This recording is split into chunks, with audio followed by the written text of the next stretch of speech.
भाइयों और बहनों,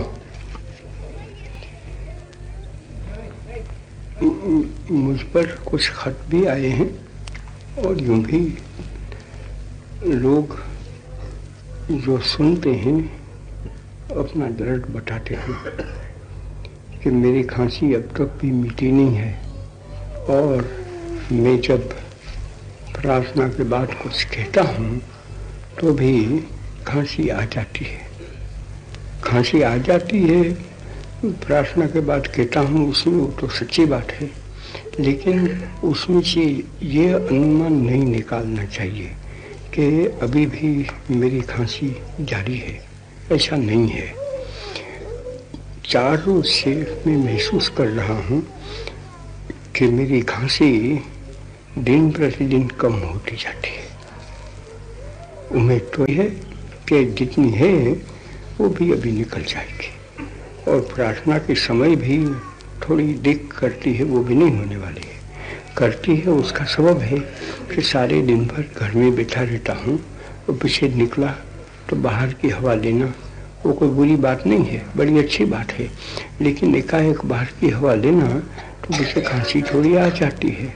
वो भी मैं शुभ चिन्ह समझता हूँ कि जब तक थोड़ा सा भी बलगम पड़ा है और खांसी आती है तो कोई बुरी बात है, ऐसा मैं नहीं मानता हूँ। दूसरी ये भी बात तो है कि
3 हफ्ते गए और भी थोड़े दिन जाने वाले हैं कि जब बिल्कुल नाबूद हो गई है, तो उसमें कौन सी बड़ी बात है।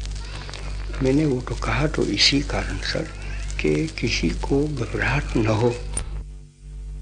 3 हफ्ते गए और भी थोड़े दिन जाने वाले हैं कि जब बिल्कुल नाबूद हो गई है, तो उसमें कौन सी बड़ी बात है। मैंने वो तो कहा तो इसी कारण सर कि किसी को घबराहट न हो कि वो प्रार्थना के समय भी मुझको खांसी आ जाती है, और खांसी उन लोगों को दिख करती है, मुझको नहीं दिख करती है। मुझको उसका असर ही नहीं होता कि बस असर जो होता है यही कि लोग दुखी होंगे उससे कि हाँ उसको तो बड़ा व्याधि है, व्याधि तो है ही नहीं, अभी वो जा रही है। लेकिन तो अभी मुझको लगा कि इतनी बात मैं आपसे कर दूंगा। वो तो राम नाम की बात, एक खांसी की बात निकालने में आ गई। अब हमेशा जैसे आती है इसी तरह से आज भी कमलियाँ आ गई, आज भी चीख भी आ गई।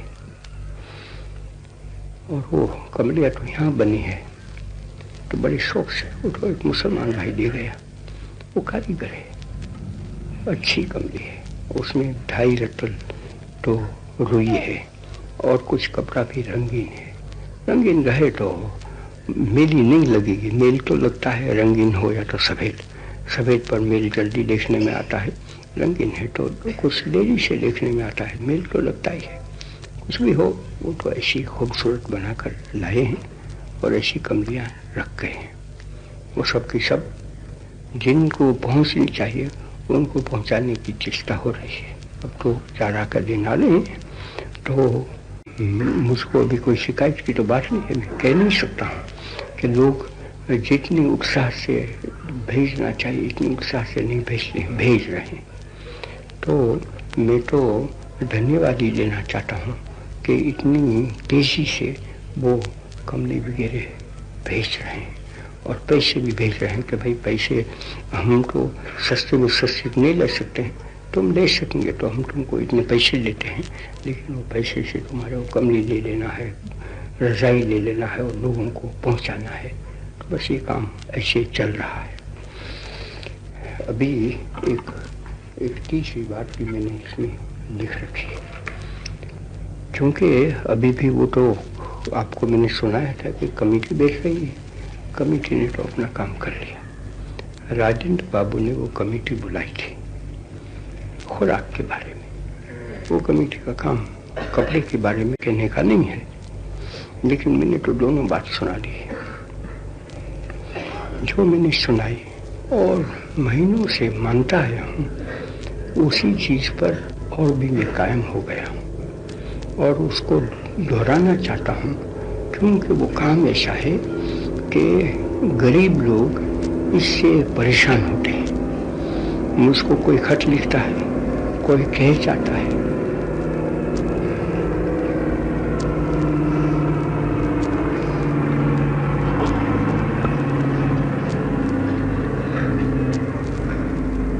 वो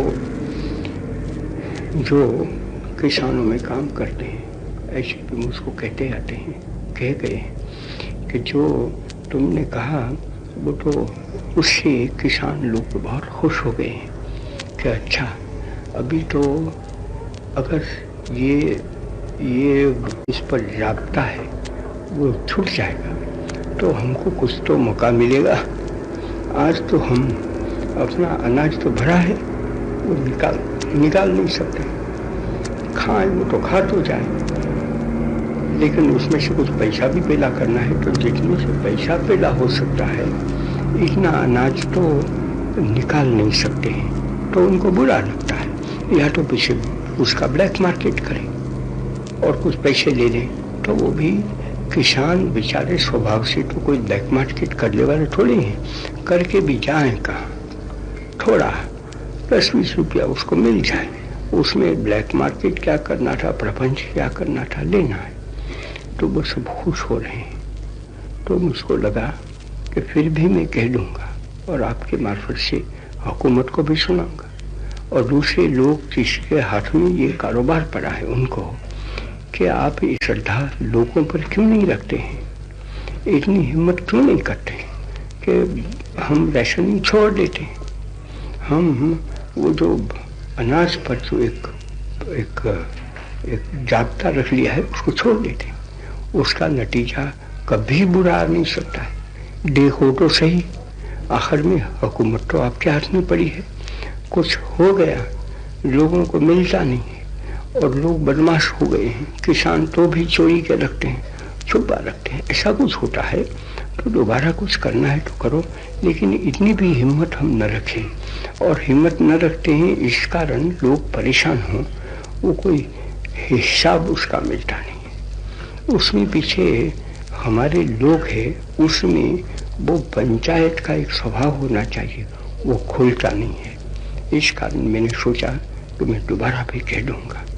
और इसी तरह से कपड़ा का है तो नहीं, लेकिन अभी तो वो मिल के मालिक है, वो भी मुझको सुनाते हैं कि हमारे पास तो अभी कपड़ा का ढेर बन गया है। क्यों बन गया है? कि उस पर तो अंकुश है ना, अंकुश है, इसलिए कहाँ जाए कपड़े, किस तरह से वो कपड़े निकाले। तो कहते हैं कि अगर छूट जाता है उसका उसमें फायदा की बात नहीं करते हैं, ये मैं मानता हूँ। वो तो बिल्कुल लोगों की दृष्टि से बात करते हैं कि अगर वो छुट्टी ले लेते हैं तो कपड़े जो पड़े हैं वो तो चले तो जाएं। जिस तरह से लोगों को पहुंचा सकते हैं वो पहुंचा तो दे।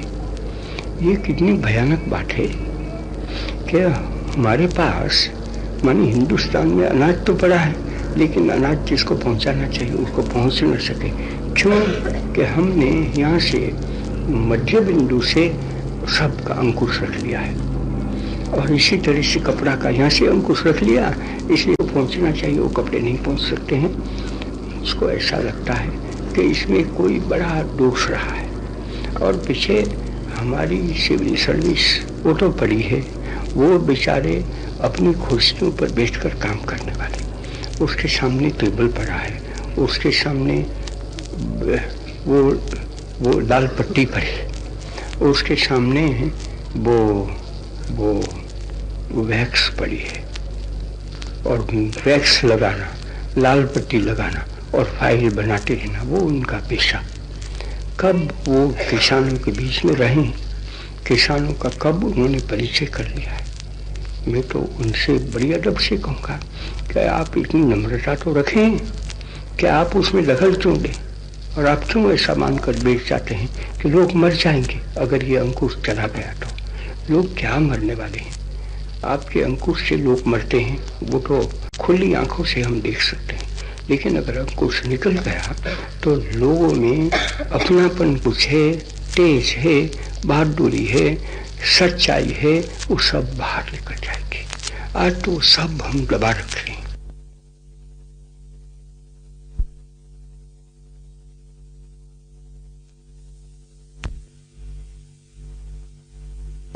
वो तो खुली आंखों से हम देख सकते हैं।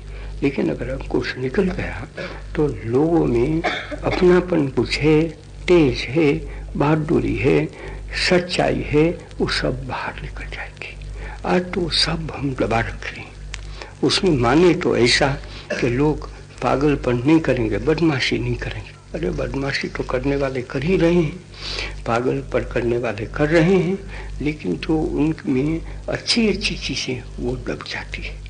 इसलिए मैं तो कहूँगा कि ये चीज़ जितनी शीघ्रता से निकल सकती है वो दोनों चीज़ निकलनी चाहिए। तो मैंने तो ये भी बताया था, वो भी तो वो मिल वाले ही कहते हैं, मैंने उसको माना है कि अगर थोड़ा सा हमारे पास स्टॉक पड़ा है वो बिल्कुल बेचना ही नहीं, ऐसा कर दें तो भी लोग जागृत हो जाएंगे, और पीछे अपने आप जो कपड़ों का दाम आज तो बढ़ गया है, सब चीज़ का बढ़ गया है, वो गिर जाएगा। अब तो कुछ होना चाहिए।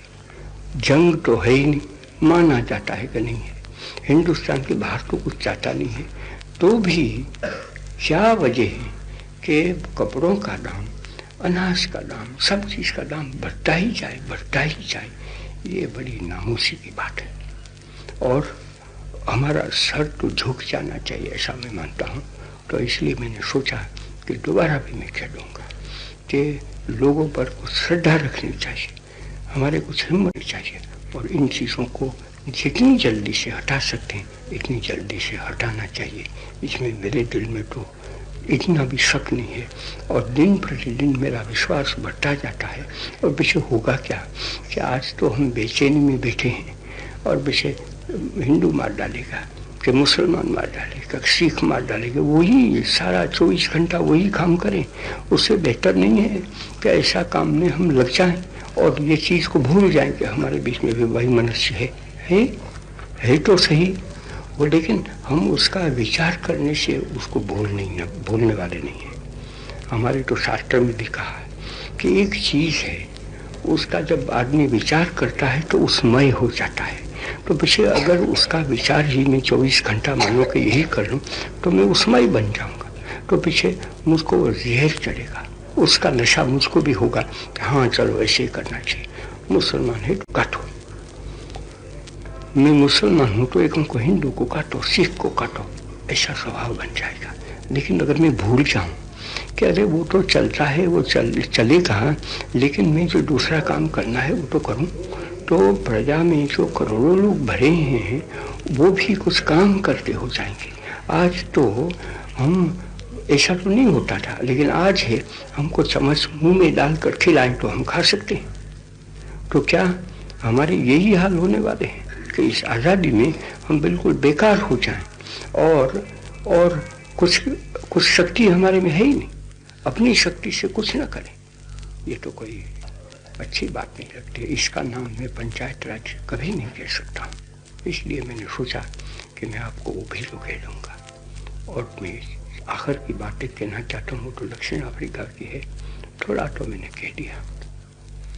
तो दक्षिण अफ्रीका से मिसरार आया है, तार में लिखते हैं कि तुमने तो हम पर बड़ा उपकार किया है। कहकर उपकार में क्या करने वाला था, मैंने तो जो मुझको लगा वो चीज़ मैंने कह दी कि वहाँ तो चल रहा है और वो लोग सत्याग्रह कर रहे हैं। तो वो सत्याग्रह की तो ये गुण पड़ा है कि उसमें तो जो रामभद्र चौधरी गा गए वो तो उसी चीज़ में था, लेकिन वही चीज़ थी कि वो तो उस वक़्त तो पंजाब में मार्शल लॉ चलता था, तो बड़ी जातियाँ होती थी और लोग भी घबराहट में पड़ जाते थे। पेट के बल चलो तो पेट के बल चलते थे, क्यों कि वो अपनी जान प्यारी थी। तो जान प्यारी रखने के लिए पेट के बल चलना है, चलो यहाँ से। वो तो उसको कहते हैं, वो क्या उसको गली का नाम मैं भूल गया, उस गली का नाम भी ऐसा ही है। वो गली का नाम एक छोटी सी गली अमृतसर में पड़ी है, और मुझको बताते हैं कि भाई यहाँ जैसे आए तो सोल्जर पड़े थे कि वहाँ के टेगा चलो पेट के बल पर, तो पेट के बल पर चलते थे। एक सिर्फ जिंदा रहने के लिए अगर वहाँ खड़े रह जाते और कहते कि किसको कहते हैं कि पेट के बल चलो, हम नहीं चलेंगे, तो उसको मार डालते ना, इतना ही होने वाला था। तो ये सब देखकर रामभद्र चौधरी ने लिखा, कदी नहीं हारना भावे साड़ी जान जावे। बाकी तो उसमें ज़्यादा लिखा है, ऐसी ही चीज़ है, लेकिन वो बात सच्ची है। सत्याग्रह के लिए तो बिल्कुल ऐसा है कि जान चली जाए, पैसे चले जाए, लेकिन कभी हारना नहीं, वो सत्याग्रह है। क्यों कि उसमें सत्य आ जाता है।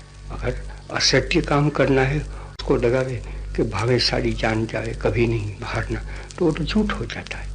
वो असत्य के लिए नहीं है, सत्य के लिए है, स्वमान के लिए है। ऐसा जब होता है तो कभी हारना नहीं। तो मैंने तो इतना ही कह दिया कि वो लोग मुट्ठी भर हों उससे क्या हुआ, और ऐसा करने वाले करोड़ों हो नहीं सकते हैं। वहाँ तो करोड़ों की आबादी हमारी नहीं है, लाखों की पड़ी है। लाखों में से अगर सैकड़ों मिल गए हमको, मैं तो कहूँगा कि अगर 10 भी मिल गए तो 10 वो हिंदुस्तान का नाम रखने वाले हैं और हिंदुस्तान का काम करने वाले हैं। पीछे वो दिखते हैं कि लोगों को ये भी क्यों नहीं कहते हैं कि हमको कुछ पैसा भी भेज दें। अभी वो मुझको चुभता है। क्यों चुभता है कि दक्षिण अफ्रीका में जो हमारे लोग पड़े हैं वो नहीं है पैसे से। तो पैसे कमाने के लिए गए, वो कोई वहाँ परोपकार करने के लिए नहीं गए हैं। ये है कि जो लड़ने वाले वहाँ पड़े हैं उनको तो पैसे डाल, लोग बहुत पैसे नहीं देंगे। पैसे जिसके पास पड़ा है उसको पैसे प्रिय रह जाता है, और सामान इतने दर्जे में थोड़ा अप्रिय सा हो जाता है। अरे सामान क्या पड़ी है, हमारा सामान सब है, वो सब पैसे में पड़ा है। मान पैसे में है, जान पैसे में, सब कुछ।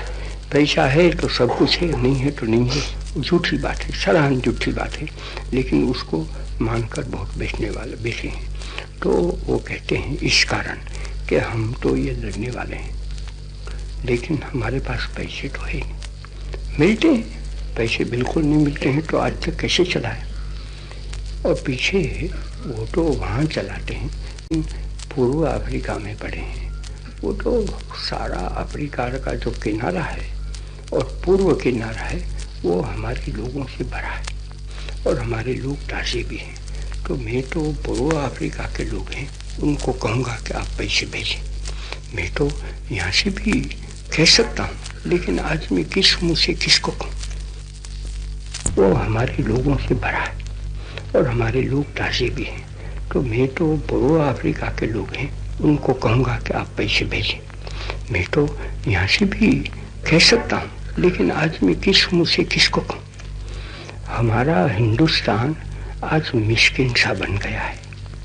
करोड़पति करोड़ तो कमा गए हैं, लेकिन वो करोड़ जो कमाए हैं उस पर भी अभी तो एक टैक्स वगैरह कुछ लगा दिया है, तो उनके पास बहुत रहता नहीं है। और पीछे एक हमारी कम नसीबी से लड़ाई कर रहे हैं, इस कारण से हमको करोड़ का नुकसान हो जाता है। ऐसा एक मिस्किन मुल्क पड़ा है, उसको ये कहने की मेरी हिम्मत नहीं चलती है कि आप अपनी जेब में हाथ डालो और वहाँ जनूबी अफ्रीका में भेजने के लिए पैसे लो। मैं जब पढ़ा था वहाँ, तब तो आप लोगों ने पैसे मुझको काफ़ी भेजे। मैंने तो मनाही की थी, उस वक़्त तो गोखले महाराज जिंदे थे। मैंने उनको टाल दिया कि भाई पैसा मत भेजो, आपका आशीर्वाद है, सारा हिंदुस्तान का बल वो हमारे पीठ पर बल है, वो हमारे लिए काफ़ी है। पैसे यहाँ से हम किसी न किसी तरह से ले लेंगे, ले लेते थे, लेकिन वो कैसे रोकने वाले थे। तो पीछे यहाँ तो आप लोगों ने एक तंगसाल बना दी, और पैसे तो पंजाब से इतने पैसे आए, सारे हिंदुस्तान से, और उसमें पीछे टाटा तो ऐसे काम में रहते ही हैं, तो उन्होंने भी काफ़ी पैसे दिए। तो पीछे मेरा ऐसा ख्याल है कि कुछ 5-7 लाख के उससे भी ज़्यादा पैसा आ गए। रोक कौन सकता था, कौन रोकने वाले थे। नहीं, हम तो भेजेंगे, हमारा धर्म है। वो भी एक ज़माना था। आज मैं नहीं पाता हूँ कि इस तरह से हमारे लोगों को मैं कह सकता हूँ कि नहीं तुम भेजो। भेजना आज दुश्वार है, ऐसा मैं समझता हूँ, लेकिन वो यहाँ दुश्वारी है। बाकी जो पढ़े हैं, हमारा तो मॉरिशस में काफ़ी हिंदुस्तानी पढ़े हैं, और वहाँ तो इसमें तो कोई हिंदू मुसलमान झगड़ा हो नहीं सकता है, सबका समान है। वहाँ तो कोई ये हिंदू हो ये मुसलमान, ऐसा तो चलता नहीं है। हम सब हिंदी पढ़े हैं, और हिंदी भी कूली है हम, तो हम सब कूली पढ़े हैं। तो वहाँ तो सबको मुसलमान को लेना है, हिंदू को लेना है। और अफ्रीका में, अब ईस्ट अफ्रीका में, ज़ांज़िबार में क्या, मोम्बासा में क्या, काफ़ी हिंदी पढ़े। जो पैसे निकालें तो पैसे से उनकी लड़ाई चल सकती है और उनको इमदाद मिल सकती है। और इसी तरह से बेलागोआबे में है, इनामबेन में है, मोज़ाम्बिक में पड़ा है, मॉरिशस में पड़ा है। ऐसे हमारे लोग पढ़े हैं। ईश्वर की मेहर है हमारे पर कि वो लोग के पास पैसे भी पड़े हैं, इतने पैसे बचा सकते हैं। आखिर में वो जो ऐसी लड़ाई करने वाले मोशोक नहीं उड़ा सकते हैं, वो शराब वगैरह पी नहीं सकते हैं, रंडीबाजी में पैसे निकल नहीं सकते। उनको तो खाना चाहिए, तो खाना तो मिल जाता है, उसमें कौन सी बात है। तो इतने बहुत पैसे खर्चने की उसमें बात नहीं रहती है। तो मुझको लगा कि वो लोग कहते हैं, वो टाल करते हैं, तो ये भी मैं आप लोगों को ना दूँ कि मेरी आवाज़ पीछे वहाँ ईस्ट अफ्रीका वगैरह की हिंदी है उसको पहुंच जाए, तो उनको कह सकते हैं कि आप तो वहाँ लड़ रहे हैं सारा हिंदुस्तान के लिए, हम अपने लिए थोड़ा लड़ते हैं, तो सारा हिंदुस्तान का मान के लिए लड़ते हैं, तो हम भी कुछ तो वहाँ जाकर जेल में तो नहीं जा सकते, इसलिए यहाँ बैठे बैठे आपको पैसा तो भेज सकते हैं, तो वो पैसे भेजें। और आप में से भी कोई ऐसा समझते हैं कि मेरे पास तो बहुत पैसा पड़ा है, तो चलो थोड़े रुपये में उसमें से भेज दी, तो दूसरी बात है। मैं किसी को रुकावट तो नहीं करना चाहता हूँ, लेकिन मेरी हिम्मत नहीं है कि मैं मेरे हाथ लंबा करूँ। यहाँ हिंदुस्तान में हम जब परेशान पड़े हैं तब पैसे के लिए, इतनी बात मैं कहना चाहता था। बोलो महात्मा गांधी की।